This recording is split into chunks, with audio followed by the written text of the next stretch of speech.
In this dream of St. John Bosco, he encounters a pack of violent monsters in his oratory school that are obviously demons. He drew a lesson from the vision which made me immediately want to visit the Blessed Sacrament. I've never heard it praised in a more beautiful way before, and hopefully it'll inspire the same desire in you as well. The Miracles and Prophecies of St. John Bosco, a project of America Needs Fatima. I'm your host, Matthew Miller. Subscribe for new episodes every Monday, Wednesday, and Friday.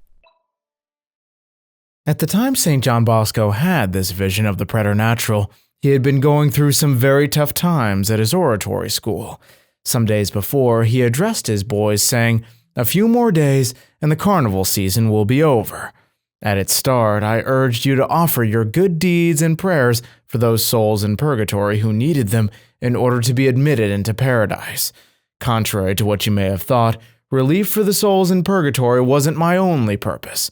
My other purpose was that the Lord would grant me a lively faith, the kind that moves even mountains.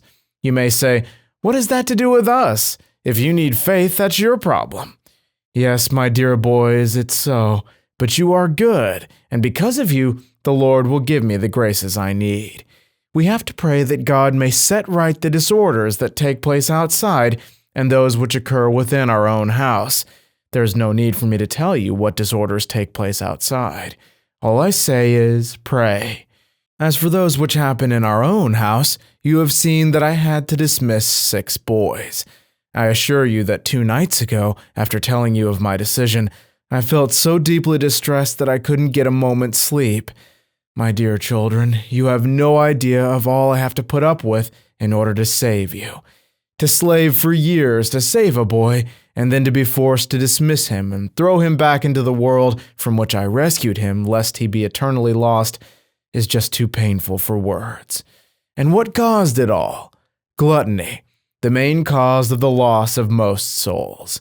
Food and money were stolen to satisfy gluttony. Books and other things were pilfered and sold for gluttony's sake. This is why some boys were expelled. Another weapon the devil employs is immodesty, or more accurately, impurity. My dear children, be on your guard.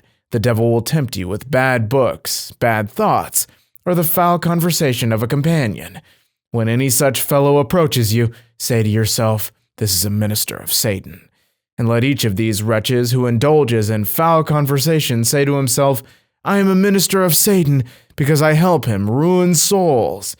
My dear boys, avoid stealing and impurity if you wish to please the Lord. The means to overcome impurity is faithfully to fulfill one's duties and follow the house rules.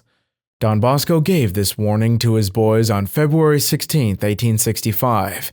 Then, on February 24th, in another goodnight talk, he told them that he had a vision of a pack of devils at the oratory. But before we hear about how they could overcome these demons, I'd like to remind you that if you're in need of spiritual help, you can enroll in our Saturday Mass intentions for the promoters of St. John Bosco by clicking on the link in the description below, or you can wait till the end of the video and click on the Mass logo that should appear on the screen. Don Bosco began, My dear boys, I have been away a few days, though it's my deepest desire to be constantly with you in order to help you all I can. This I want to do because I have consecrated myself entirely to your spiritual and temporal well-being. But even when I'm away, I work for the oratory. In fact, I can say that I did more for you in the past few days than I ever could have done staying at home. I had a lot of things to attend to and many letters to write.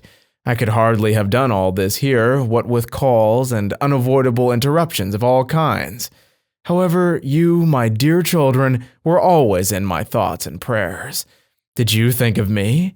Did you pray for me? Some did, but what about the others?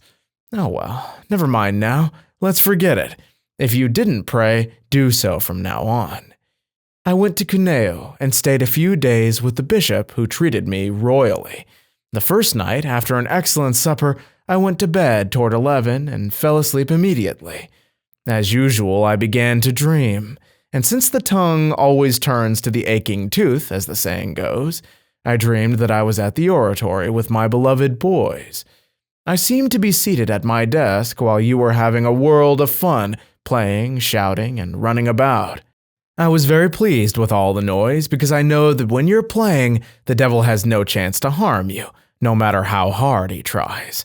I was rejoicing at this hubbub when suddenly all noise ceased and a deadly silence fell upon the playground.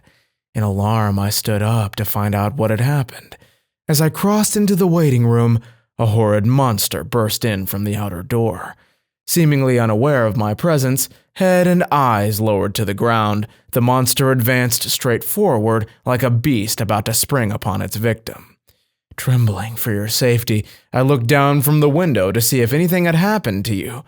The whole playground was full of monsters like the one in my waiting room, though smaller.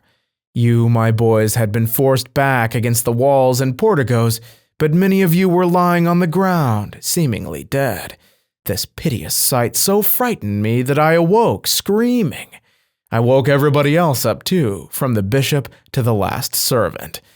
My dear boys, generally speaking, we mustn't pay attention to dreams, but when they teach us a moral lesson, we may give them a thought.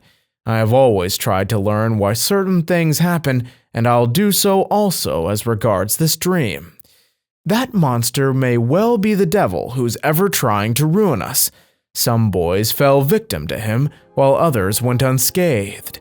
Shall I show you how not to fear him and successfully withstand him? Listen, there are two things the devil is deathly afraid of: fervent communions and frequent visits to the Blessed Sacrament. Do you want our Lord to grant you many graces? Visit him often. Do you want him to grant you only a few? Visit him but seldom. Do you want the devil to attack you? Rarely visit the Blessed Sacrament. Do you want the devil to flee from you? Visit Jesus often. Do you want to overcome the devil? Take refuge at Jesus' feet. Do you want to be overcome by the devil? Give up visiting Jesus. Visiting the Blessed Sacrament, my dear boys, is essential if you want to overcome the devil. Therefore, make frequent visits to Jesus. If you do that, the devil will never prevail against you. Thank you all so much for watching. God bless you, and Our Lady keep you.